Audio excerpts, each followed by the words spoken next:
जैसा कि दोस्त आपको पता है पीडब्ल्यू रियल टेस्ट का एडमिट कार्ड जारी कर दिए गए हैं। ये रहा एडमिट कार्ड जो कि कल ही मैं डाउनलोड किया था और वीडियो भी बनाया था कि डाउनलोड कैसे करें। तो बहुत सारे कमेंट्स आए थे कि इसको यूज कैसे करना है, डिक्लेरेशन में क्या भरना है। तो आप देख लीजिए, मैं इस वीडियो में पूरी बातें बता देता हूँ।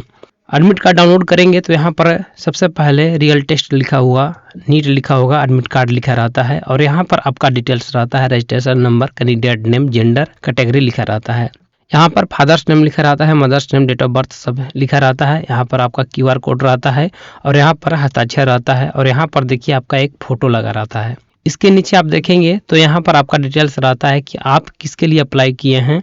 तो रियल टेस्ट के लिए अप्लाई किए हैं। यहाँ पर आपका मीडियम रहता है, तो यहाँ पर मीडियम अंग्रेजी है और यहाँ पर देखिए डेट ऑफ एग्जामिनेशन है तो 7 अप्रैल 2024 को है परीक्षा की तिथि। टाइमिंग यहाँ पर दिया गया है और यहाँ पर देखिए एग्जाम ड्यूरेशन दिया गया है कि 3 घंटे 20 मिनट का यह एग्जाम होगी और यहाँ पर देखिए रिपोर्टिंग टाइम दिया गया है। रिपोर्टिंग टाइम यहाँ पर देखिए 12:20 PM और 1:30 PM के अंदर में आपको वहाँ पर पहुँच जाना है रिपोर्टिंग करने के लिए।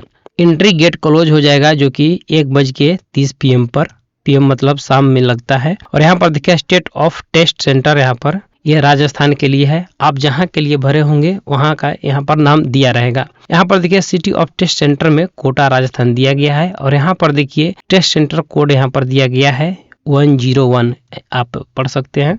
इसको मैं थोड़ा सा और जूम कर देता हूँ और यहाँ पर देखिए एड्रेस दिया गया है जो कि एड्रेस आप में भी होगा और यहाँ पर देखिए CO ऑर्डिनेटर नंबर दिया गया है कि आप किसी भी वजह से कुछ आपका मैटर फंसता है तो आप इनसे कांटेक्ट कर सकते हैं कॉल करके। अब स्क्रॉल डाउन करने के बाद में सेकंड पेज पर यहाँ पर सेल्फ डिक्लेरेशन आता है। यह भरना बहुत ही जरूरी है। तो यहाँ पर देखिए दिया गया है आई, तो यहाँ पर आपको अपना नाम दर्ज कर देना है कैपिटल लेटर में और यहाँ पर देखिए रेजिडेंस ऑफ, तो यहाँ पर आप जहाँ के निवासी हैं तो यहाँ पर भर देना है। जैसे कि राजस्थान का है तो यहाँ पर आपको राजस्थान भर देना है, राजस्थान यहाँ पर हो जाएगा। और यहाँ पर आपको कुछ नहीं करना है। यहाँ पर कह रहा है कि और पेज पढ़ने के लिए कह रहा है तो यहाँ पर देखिए कैंडिडेट का एक फोटो लगेगा। कैंडिडेट का फोटो यहाँ पर कह रहा है कि जिस तरह से इसके पहले आपको लगा था उसी तरह से फोटो यहाँ पर चिपका देना है और यहाँ पर देखिए कैंडिडेट का हस्ताक्षर होगा, पहले नहीं करना है, वहाँ पर सेंटर पर इन्विजिलेटर के सामने ही आपको करना है। तो यहाँ पर सिग्नेचर कर देना है। यहाँ से स्क्रॉल डाउन करने के बाद में यहाँ पर आपको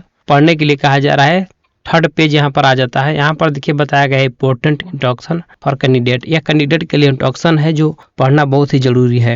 यहाँ पर देखिए पहला नंबर है, इसमें कहा जा रहा है कि उम्मीदवार को प्रवेश पत्र के साथ पहुंचना होगा और उस समय पहुंच कर वो जैसा प्रवेश पत्र लेकर केंद्र पर जाना होगा, ऐसा कुछ कह रहा है। सेकंड नंबर है यहाँ पर, इसमें बताया गया है कि कोई भी उम्मीदवार गेट बंद होने के समय के बाद केंद्र में प्रवेश नहीं कर सकते हैं, उनको अनुमति नहीं दी जाएगी। यानी कि जो भी डेट दिया गया है, टाइम दिया गया है, उसके पहले आपको पहुंच जाना है।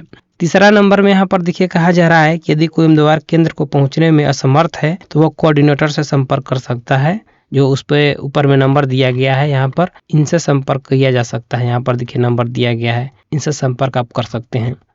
चौथा नंबर में दिया गया है कि कोई भी उम्मीदवार परीक्षा के समापन से पहले परीक्षा हॉल से निकलने की अनुमति नहीं पाई जाएगी। कहने का मतलब यह है कि आप परीक्षा जब तक नहीं दे पाएंगे, जब तक वहां से छुट्टी नहीं होगी, तब तक आप बाहर नहीं निकल सकते हैं। पांचवा कॉलम में दिया हुआ है 5वां नंबर में कि परीक्षा समाप्त होने के बाद, यहाँ पर आप पढ़ लीजिएगा, परीक्षा समाप्त होने के बाद कृपया अभ्यर्थी से निर्देश की प्रतीक्षा करें और उन्हें सलाह दी जाती है कि अपनी सीट से न उठें।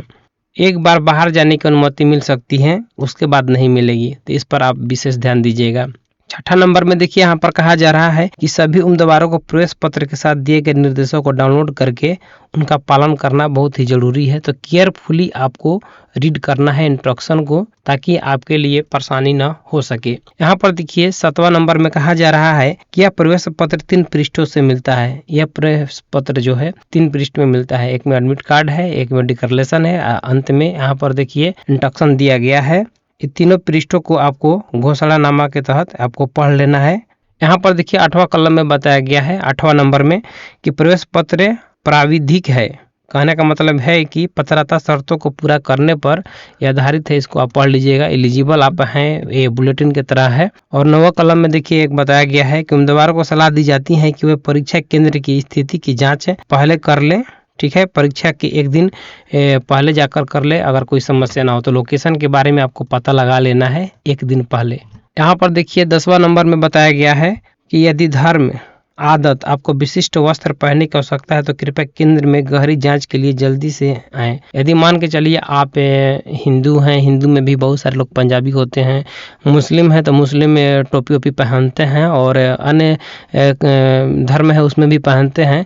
तो यदि आप उस तरह से कोई पोशाक पहनते हैं तो आपको पहले आना होगा ताकि आपका बढ़िया से चेकिंग किया जा सके, वेरीफाई किया जा सके। और यहाँ पर देखिए 11 नंबर में कहा जा रहा है कि किसी भी उम्मीदवार को परीक्षा केंद्र में प्रवेश करने के लिए प्रेस पत्र, वैध पहचान पत्र, प्रमाण पत्र बिना किसी स्पर्श के मेटल डिटेक्टर के द्वारा आपको चेक किया जाएगा। आप पहचान पत्र के, एडमिट कार्ड और पहचान पत्र के साथ साथ और कुछ नहीं लेकर जा सकते हैं वहां पर। और यहाँ पर देखिए 12 नंबर में बताया गया है कि उम्मीदवार केवल वस्तुओं जैसे कि परीक्षा केंद्र पर साथ लेकर जा सकते हैं, और पानी का बोतल पारदर्शी होना चाहिए। यहाँ पर बताया गया है पानी का बोतल पारदर्शी होना चाहिए। उसके साथ साथ आवश्यक विवरण आप दर्ज करना होगा। और वहाँ पर देखिए विकलांग यदि हैं तो आप तो विकलांग का आपको सर्टिफिकेट लेना चाहिए। सेल्फ डिक्लेरेशन को अच्छे से भर लेना चाहिए, और ये A4 साइज पेपर में होना चाहिए। आप कहीं भी जब प्रिंट कराएंगे तो A4 साइज पेपर में सब कुछ होना चाहिए। 13 नंबर में देखिए कहा जा रहा है, इसको मैं बता देता हूँ कि सरकार द्वारा जारी किए गए और वैध फोटो पहचान पत्र में किसी का एक लेकर आना है, जैसे कि ड्राइविंग लाइसेंस हो गया, यहाँ पर देखिए बताया गया है, वोटर ID कार्ड हो गया, या 12वीं का यहाँ पर देखिए क्लास बोर्ड का एडमिट कार्ड या रजिस्ट्रेशन कार्ड आप लेकर जा सकते हैं। पासपोर्ट कार्ड लेकर जा सकते हैं, आधार कार्ड लेकर जा सकते हैं। ये सब आपके पास है तो आप जरूर लेकर जाएं, कोई भी एक फोटो युक्त जो कार्ड है लेकर जाना है। और 14 नंबर में देखिए बताया गया है यहाँ पर कि विकलांग है तो विकलांग श्रेणी के तहत आराम का दावा करने के लिए अधिकारी विकलांग प्रमाण पत्र आपको लेकर जाना है। PWD सर्टिफिकेट इशू जो ऑथराइज है अथॉरिटी के द्वारा जारी किया गया है उसको लेकर जाना है, तभी मान्य होगा। और यहाँ पर देखिए 15 नंबर में कहा जा रहा है कि किसी भी व्यक्ति जैसे कि इलेक्ट्रॉनिक डिवाइस, मोबाइल डिवाइस या अन्य आइटमों सहित पकड़ा जाता है तो उन्हें ये उनकी जिम्मेवारी होगी, और वे ये सब नहीं लेकर जाएंगे। जैसे कि यहाँ पर देखिए बताया गया है इलेक्ट्रॉनिक डिवाइस, मोबाइल फोन और अन्य जो सामान है वो बैन है, आपको नहीं लेकर जाना है। 16 नंबर में यहाँ पर देखिए बताया गया है कि उम्मीदवारों को ड्रेस कोड का पालन करने की सलाह दी जाती है, जैसे कि जूते नहीं पहनना है, और जो बटन वाले वस्त्र हैं उनकी अनुमति नहीं होगी। तो आपको फॉर्मल जो होगा आपके पास, जैसे कि टी-शर्ट होगा, लोअर होगा, उस तरह से आप पहन सकते हैं, पहन के परीक्षा हॉल में बैठ सकते हैं। यहाँ पर देखिए 17 नंबर कॉलम में यहाँ पर ऑप्शन में बताया गया है कि परीक्षा हॉल में रूम में कच्चे काम के लिए कोई खाली कागज की सीट उपलब्ध नहीं होगी, और कच्चे काम के लिए यानी कि टेस्ट के लिए कोई बुकलेट उपलब्ध नहीं होगी। उसमें स्थान किया जाना है, उसमें कुछ जैसे कि कुछ मिल सकता है आपको कच्चा काम करने के लिए, जैसे कि रफ करने के लिए। मान के चलिए आप कुछ गणित बना रहे हैं या कुछ रफ जैसा काम कर रहे हैं, तो यहाँ पर आपको रफ वर्क के लिए आपको अलग से कुछ लेकर नहीं जाना है। यहाँ पर देखिए 18 नंबर कॉलम में बताया गया है, 18 नंबर ऑप्शन में, कि परीक्षा के समय पर एक प्रवेश पत्र जो परीक्षार्थी को वहाँ पर जो भी रहेंगे ये एग्जामिनेशन में एग्जामिनर उनको सौंप देना है वहाँ पर। ऐसा नहीं करने से आपका मूल्यांकन रद्द किया जा सकता है। और यहाँ पर देखिए 19 नंबर में बताया गया है कि कोई भी उम्मीदवार किसी भी अनुचित साधनों का उपयोग न करें या किसी भी अनुचित परीक्षार्थी में प्रवेश न करें, क्योंकि परीक्षा केंद्र पर CCTV निगरानी के साथ जैमर भी लगे हुए हैं। यहाँ पर देखिए बताया गया है कि CCTV लगे हुए हैं, और यहाँ पर देखिए बताया गया है कि जैमर भी लगे हुए हैं। जैमर लगने का मतलब कि आपका मोबाइल फोन वर्क नहीं कर सकता है। और यहाँ पर देखिए 20 नंबर में बताया गया है कि परीक्षा के समापन के बाद उम्मीदवारों को OMR सीट को इन्विजिलेटर को सौंप देना है, और केवल परीक्षा पुस्तिका को लेकर ही जाना होगा। यहाँ पर साफ साफ बताया गया है कि जो भी आपका OMR सीट होगा उनको इन्विजिलेटर को सौंप देना है।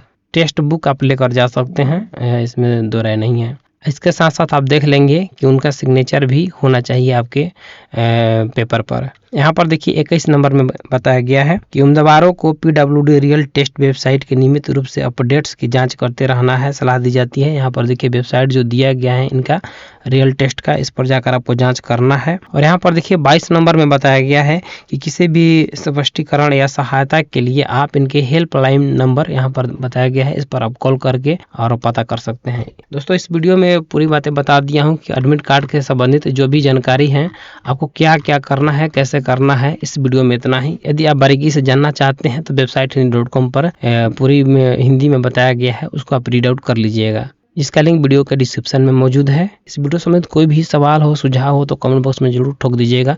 तो मिलते हैं नई वीडियो में। धन्यवाद।